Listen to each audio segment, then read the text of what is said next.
स्वस्तिका एक ऐसा नाम जिसे किसी परिचय की आवश्यकता नहीं है, लेकिन जिस तरह से इसे माना जाता है उसे निश्चित रूप से एक परिचय की आवश्यकता होती है। यूरोप और अमेरिका जैसे पश्चिमी देशों में स्वस्तिका जातिवाद और घृणा का प्रतीक है, और भारत, जापान, चाइना जैसे पूर्वी देशों में इसे शांति, समृद्धि और सौभाग्य का प्रतीक माना जाता है। मैंने इस डॉक फिल्म का नाम स्वस्तिक का रहस्य रखा है क्योंकि हम में से अधिकांश लोग स्वस्तिका का वास्तविक अर्थ नहीं जानते हैं, और ऐसे इसीलिए है क्योंकि स्वस्तिका मानव जाति के इतिहास में अपरिभाषित प्रतीकों में से एक रहा है। मैंने ये वीडियो पिछले वर्ष अंग्रेजी और तेलुगु में भी बनाया था। मैं नीचे डिस्क्रिप्शन में अंग्रेजी और तेलुगु वर्जन्स का लिंक्स दूंगा। आइए प्रारंभ करें। मैंने इस वीडियो को 3 भागों में विभाजित किया है। प्रथम भाग में स्वस्तिका का महान इतिहास, स्वस्तिका हजारों वर्षों से दुनिया भर के विभिन्न सभ्यताओं में कैसे प्रसिद्ध था, और द्वितीय भाग में कैसे नाजियों द्वारा स्वस्तिका का दुरुपयोग किया गया था और क्यों पश्चिमी देशों में आज स्वस्तिका जातिवाद और घृणा का प्रतीक रहा है। और तृतीय भाग सबसे महत्वपूर्ण है, वेदों के अनुसार स्वस्तिका का वास्तविक अर्थ क्या हो सकता है। याद रखें कि स्वस्तिका का वास्तविक अर्थ अभी तक इतिहास के अनुसार ज्ञात नहीं है, लेकिन हम इस प्रतीक को बहुत ही विश्लेषणात्मक पद्धति से समझने की प्रयत्न करें। प्रथम भाग में स्वस्तिका का महान इतिहास। प्रतीकों ने मानव भाषण और लेखन प्रणालियों के विकास में एक अत्यंत महत्वपूर्ण भूमिका निभाई। प्रतीक सबसे पुराने तरीकों में से एक है जिसके माध्यम से प्राचीन सभ्यताओं ने अपनी लेखन प्रणाली विकसित की है। कृपया इसके बारे में सोचें। कोई भी भाषा लें, उस भाषा के सभी अक्षरों में एक विशिष्ट ध्वनि, अर्थ और उसके जुड़े हुए एक उद्देश्य होता है। गहराई से हर अक्षर एक प्रतीक है।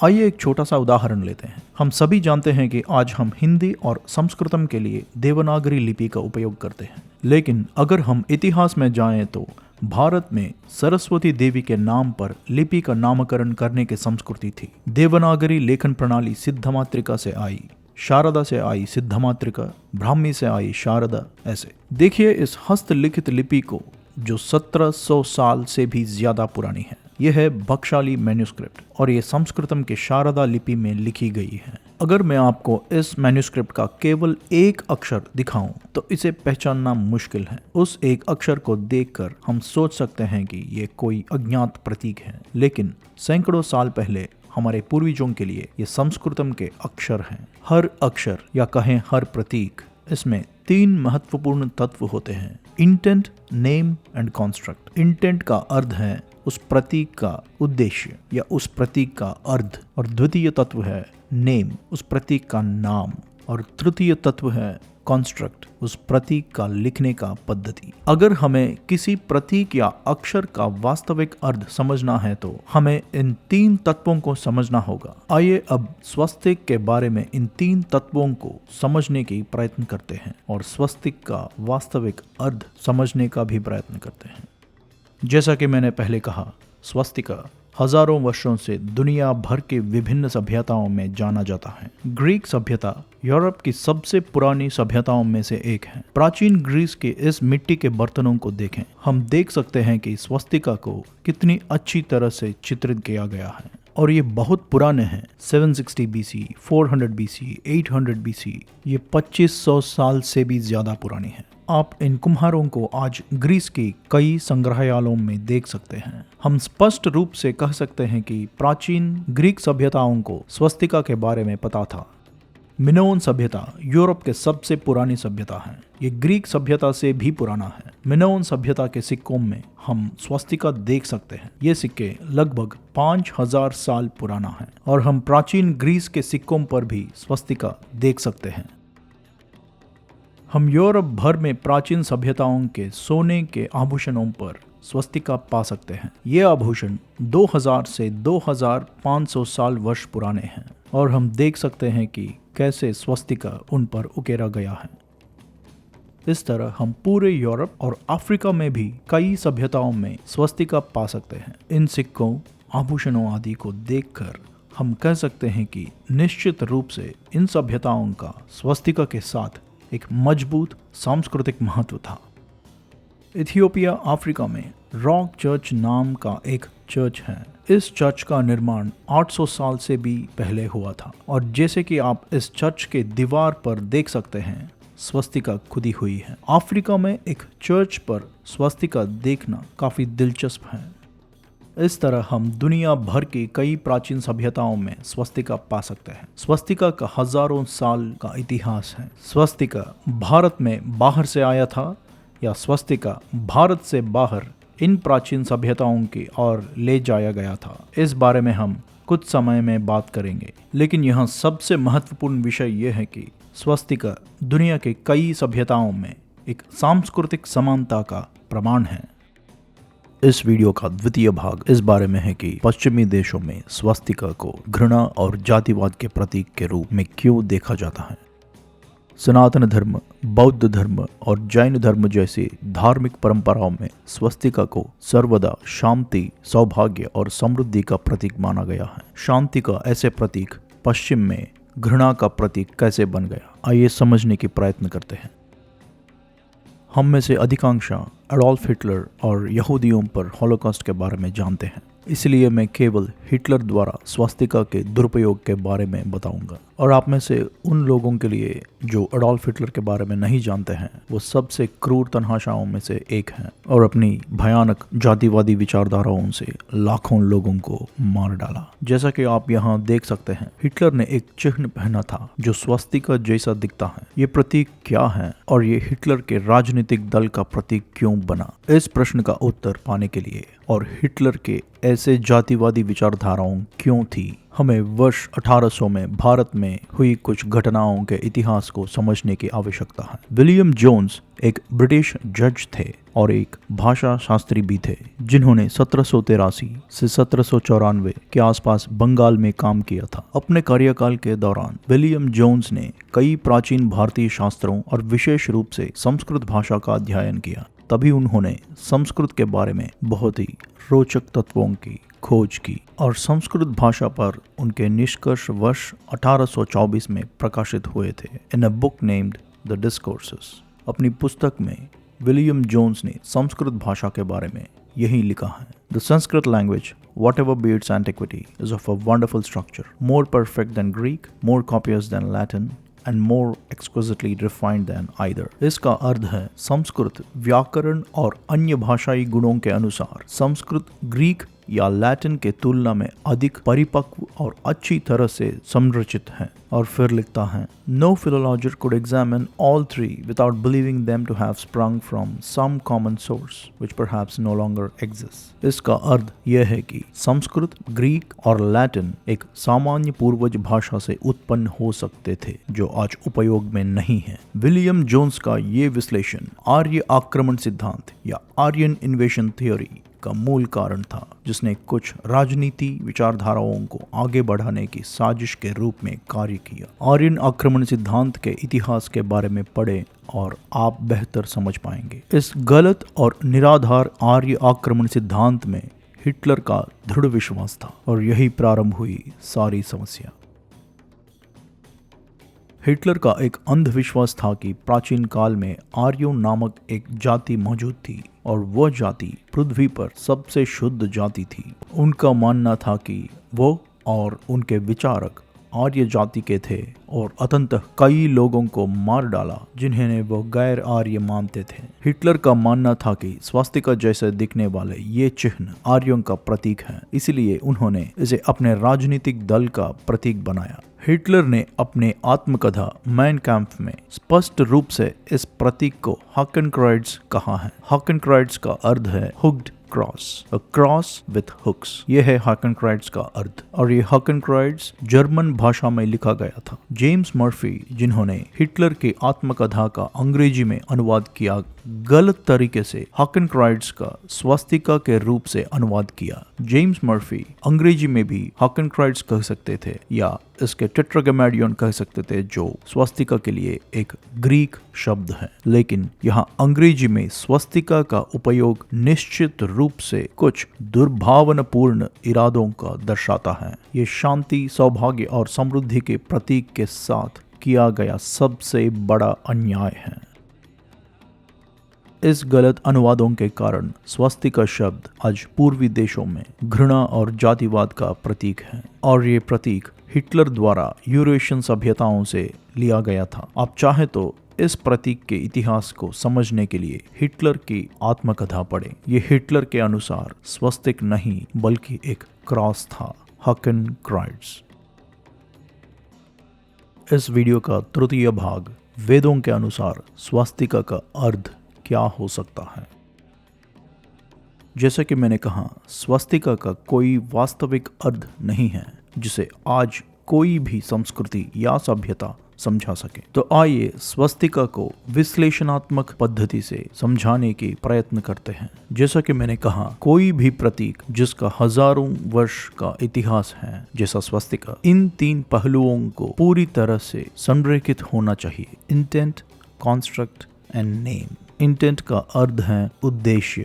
स्वस्तिका का उद्देश्य क्या है? कॉन्स्ट्रक्ट का अर्थ है जिस तरह से हम लिखते हैं। हम इस तरह स्वस्तिका क्यों लिखते हैं? स्वस्तिका को हम स्वस्तिका क्यों कहते हैं? आइए इन 3 प्रश्नों को उत्तर खोजने की प्रयत्न करते हैं। आइए नेम, इंटेंट और कंस्ट्रक्ट में नेम या नाम से प्रारंभ करते हैं। स्वस्तिका ये 2 संस्कृत शब्द का संधि है। सु का अर्थ है अच्छा या सकारात्मकता और अस्ति का अर्थ है ऐसा होगा। सुअस्ति, स्वस्तिका का अर्थ है शुभ होगा। यदि हम इस प्रतीक के ग्रीक नाम को देखें तो इसे टेट्रागैमेडियन कहा जाता है। टेट्रागैमेडियन, इसका अर्थ है 4 गामास। गामा ग्रीक वर्णमाला का तृतीय अक्षर है, जैसे कि यहाँ दिखा गया है। टेट्रागैमेडियन शब्द ये कहते हैं कि ये चिन्ह 4 गामा से बना है। ये टेट्रागैमेडियन शब्द केवल प्रतीक की भौतिक विवरण की व्याख्या करता है। टेट्रागैमेडियन शब्द में कोई आंतरिक अर्थ नहीं है। उसी तरह हिटलर ने इसे हकेनक्राइट्स कहा। हकेनक्राइट्स का अर्थ है हुग्ड क्रॉस। यहाँ भी प्रतीक का केवल भौतिक वर्णन है, लेकिन उद्देश्य का कोई सार नहीं है। किसी भी अर्थपूर्ण प्रतीक के लिए नाम को प्रतीक के आशय को प्रदर्शित करना चाहिए। ये स्पष्ट रूप से स्वस्तिका में हो रहा है, लेकिन टेट्रागैमेडियन या हकेनक्राइट्स में नहीं। स्वस्तिका का नेम, इंटेंट एंड कॉन्स्ट्रक्ट, नाम, उद्देश्य और निर्माण। हमने अभी नाम के बारे में देखा, अब देखते हैं उद्देश्य के बारे में, इंटेंट। इसके लिए हमें ऋग्वेद या यजुर्वेद का संदर्भ लेना होगा। आप यहाँ जो देख रहे हैं वह ऋग्वेद की हस्तलिखित प्रति है, जो कुछ सैकड़ों वर्ष पुरानी है। इस प्राचीन वेद में यहाँ आप स्वस्ति वाचनम शब्द पढ़ सकते हैं। स्वस्ति वाचनम का अर्थ है आशीर्वाद के शब्द। इस शब्द को याद रखें, स्वस्ति वाचनम। ऋग्वेद प्रथम मंडल में मंत्रों का एक समूह है जिसे स्वस्ति वाचनम या स्वस्ति मंत्र या स्वस्ति पाठ कहा जाता है। आइए इस स्वस्ति वाचनम को पढ़ने की प्रयत्न करते हैं।